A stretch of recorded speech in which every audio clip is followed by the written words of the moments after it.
In today's show, we're going to cover how to write your racing CV.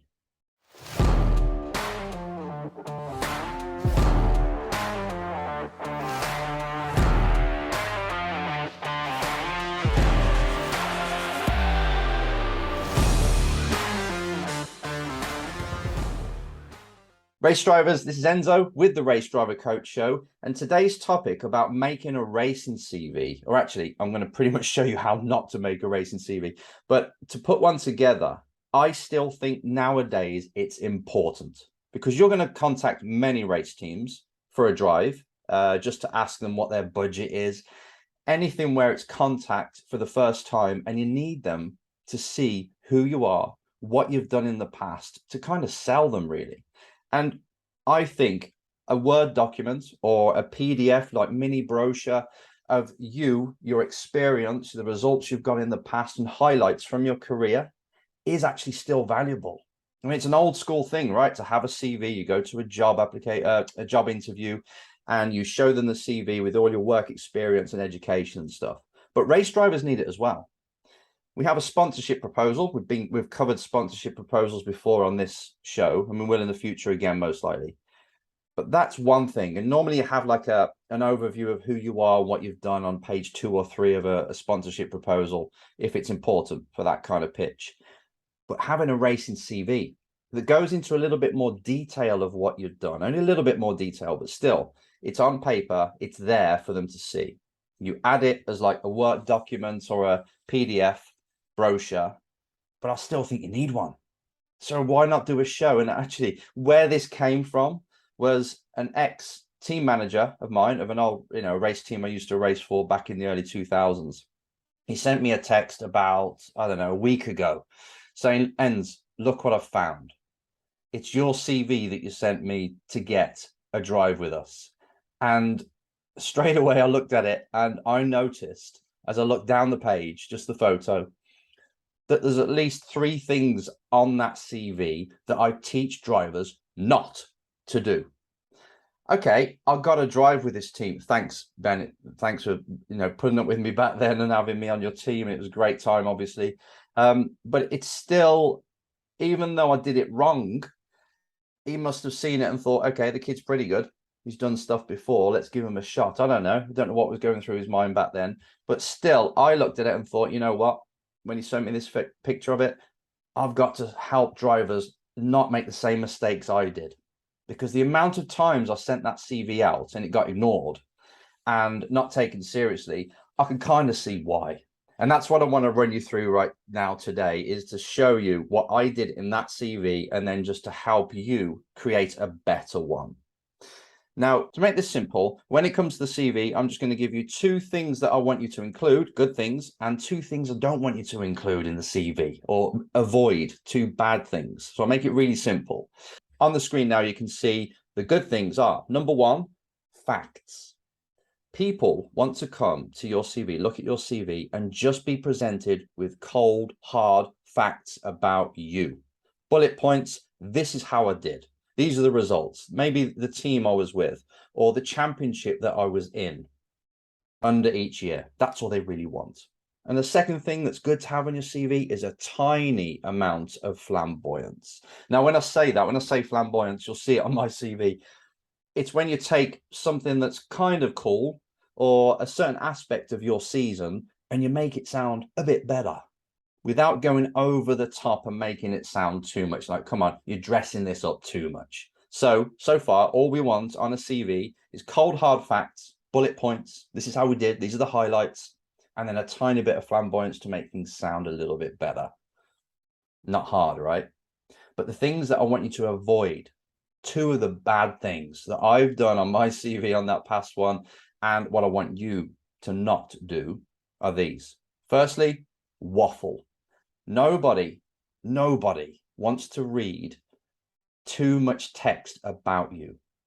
Like I said about the bullet points, great. And a little bit of a description is okay. But as soon as you go too deep, as soon as you start to talk about the series too much, people get lost. They don't really care. They're just looking for the bold text to see if you're any good. They're reading this CV, asking themselves, is this person any good? And if you've got an essay, underneath each year, describing things a little bit too much. And that goes to proposals as well.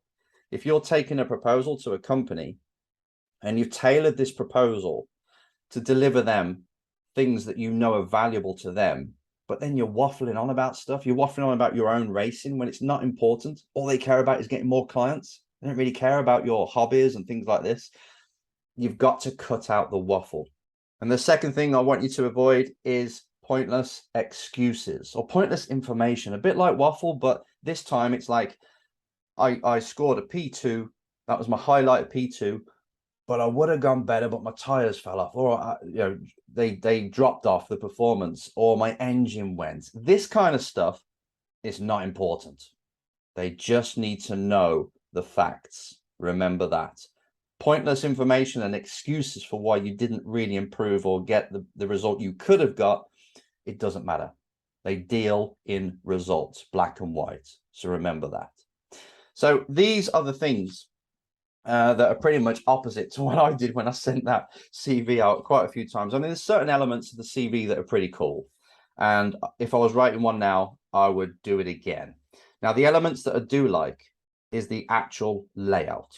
I pretty much like it. Just ignore the waffle and the words at the moment for what it says on the screen. But when you have like the year, 2003, the championship name, British GT, the team name, a little bit of a description about the championship if needed or anything else, and then some highlights from the year. That I'm completely cool with. And as I said, I'd do it again, exactly the same kind of layout. And that's really what you want. So you got each year and you can kind of see as you scan down, because remember, whoever's reading it hasn't got much time. They're just going to scan down it really quick. They've got a few things that hit them in the face. Boom. I like that. That's good. The other text in the middle, the one that's not bold, the normal font, they kind of skip over that. So that's why I say cut down on the waffle. But to go through that CV, that terrible CV I did all them years ago, I'm going to scan through it now and just pick out what I mean when I talk about the things that are good and the things to avoid. Here we go. So this is going to be cringeworthy, me looking back at this. But anyway, right, let's just get some things out in the open. 1993 karting Grand Prix. Now, I put karting Grand Prix first, winning all 6 heats and winner of the final. Now, that is a pure example of flamboyance, and actually a little bit too much, because that karting Grand Prix, as I called it, was just an event. It was an arrive and drive indoor karting event, a corporate event, if you like. And yeah, okay, I won all the races and I won the final, but they weren't kart racers. They were people with normal jobs coming together who do it for a bit of fun. Yeah, I called it karting Grand Prix. Now, that is pushing it too far, because if I got somebody in the industry who knows karting, or anybody actually in the industry, they're going to say, what is karting Grand Prix? I mean, there's so many different karting championships. So that was risky. I didn't even realize I was being risky. I thought, yeah, I'm just going to exaggerate it a little bit. If you're approaching somebody who is not in motorsport, fine, you can put that. It sounds pretty cool.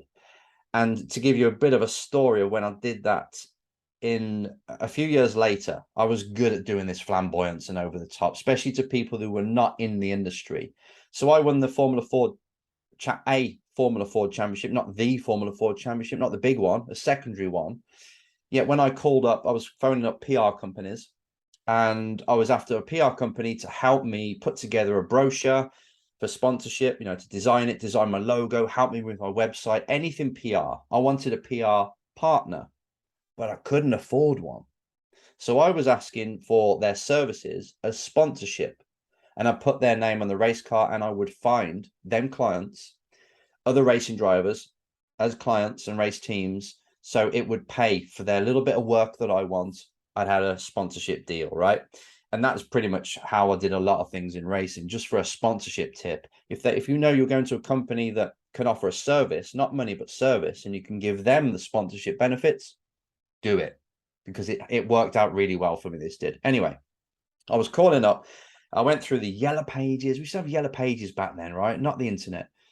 I called up every single PR company that was in my area and a bit further out my area, because I thought the local boy kind of angle is good. And my opening pitch, I kind of got to remember it because this was back in 1998, 99, but the pitch sort of went, hello, my name is Enzo Mucci. I'm a British racing champion. And now to somebody who doesn't know the industry, they would think, oh, he's a British champion. And he's after working with us in order to have some kind of relationship, and maybe he can get us more clients. So it sounds really cool. I didn't tell them that it was just a club racing championship that didn't really matter to anybody, that I just sort of hustled my way through. And yeah, I won the championship, Formula Ford, great. But it wasn't the Formula Ford championship that Jenson Button was in. It was a secondary one. They didn't have to know that. I'm just a racing champion from Britain. So I'm a British champion, you know, if you want to call it that way. But it was my opening line. That's what you call flamboyance. And you can get away with it if you go into the outside world. But when it comes to you sending a CV to somebody who's in the industry and you put karting Grand Prix winner, that's risky. So back to the CV. Right. These are just little bits here, which are really kind of doesn't really matter. Enzo did some testing of Oxford Junior, blah, blah, blah. First year in racing, though, that's pretty to the point. I'd say a little bit too much waffle, 3 sentences just to say that I was racing in a Jamin 89. It doesn't really matter. So I'd just slim that down if I was to do it again. Now, 98, quite a big year, as you can tell. Great. You can see the results. 7 fastest laps, you know, overall winner, first to do this, lap records, and Formula Renault. I would kind of get away with that now. It kind of shows them that I was a Boston year. This is when I won that championship. I told him I was a British champion. Now, too much waffle, way too much waffle in the info area. This is talking about Simon Davey, who kindly ran me that year. Thanks, Simon. I owe you a lot.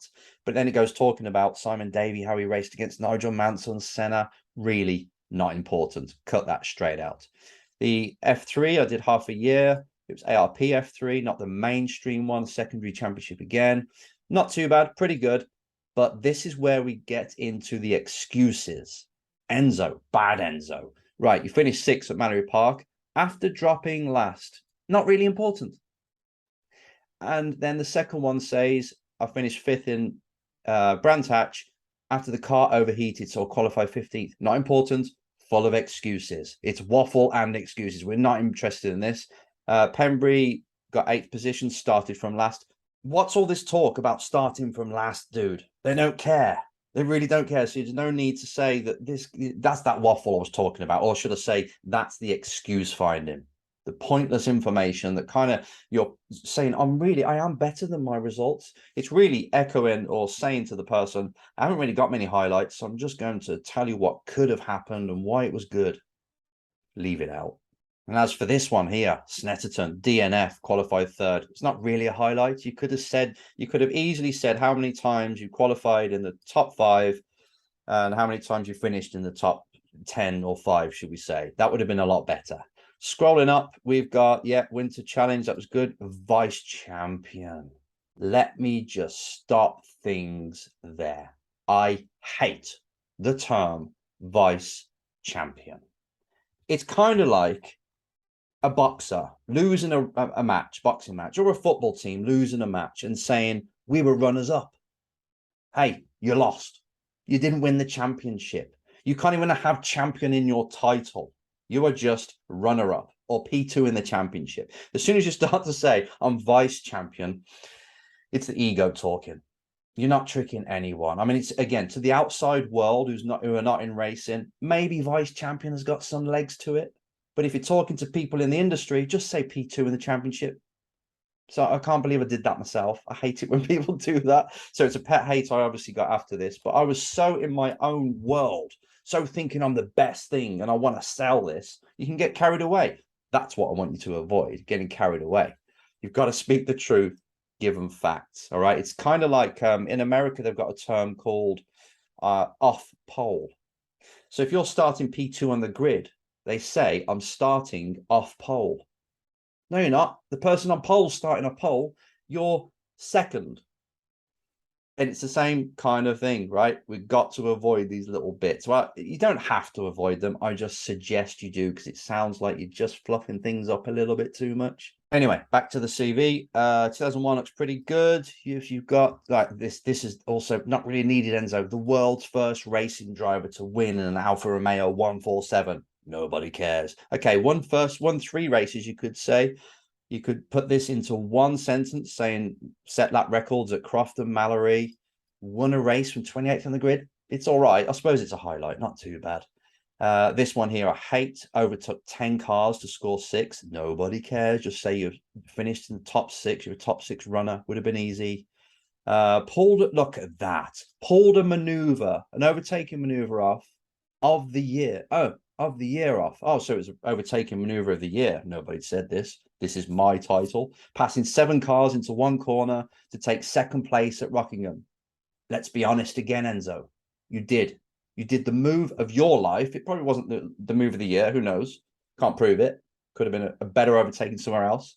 And yeah, you got into 2nd place in class, which was good because you're only in a Clio and a GT grid, which is full of bloody Ferraris and stuff.